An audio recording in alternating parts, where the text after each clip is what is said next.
Welcome to Jayanti's cooking and lifestyle. বাড়িতে কাঁচা আম দিয়ে খুব সহজেই এইরকম টক ঝাল মিষ্টি আচার বানিয়ে ফেলতে দেখে নিন এই অসাধারণ রেসিপি। সবার প্রথমে আমি এখানে 500 কাঁচা আম নিয়ে নিয়েছি। তারপর সেগুলোকে কেটে নিতে হবে স্লাইস করে।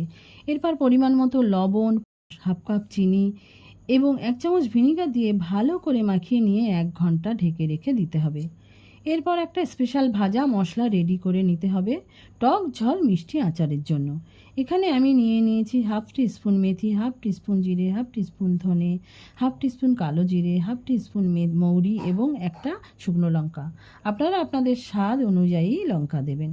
এরপর লো ফ্লেমে কড়াই বসিয়ে মশলাগুলো একে একে দিয়ে হালকা করে ভেজে নিতে হবে। তারপর সেগুলোকে ঠান্ডা করে মিক্সিতে ব্লেন্ড করে নিতে হবে। খেয়াল রাখতে হবে যেন একদম মিহি করে গুঁড়ো না হয়, একটু গোটা গোটা থাকবে। ব্যাস, আমাদের মশলা একদম রেডি। দেখুন 1 ঘন্টা পরে কতটা রস বেরিয়েছে।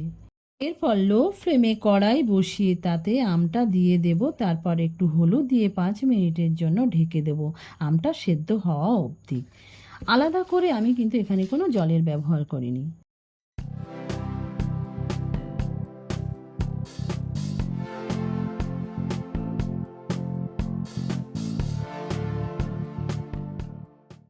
তারপর সেদ্ধ হয়ে গেলে তার মধ্যে মশলাটা দিয়ে ভালো করে মিশিয়ে নেড়ে চেড়ে তারপর আচারটাকে নামিয়ে ঠান্ডা করে কাচের পাত্রে ঢেলে দেব। এই আচারটা আপনারা বেশ অনেক দিন রেখে খেতে পারবেন। ভিডিওটা ভালো লেগে থাকলে লাইক, শেয়ার অ্যান্ড সাবস্ক্রাইব করবেন। নমস্কার।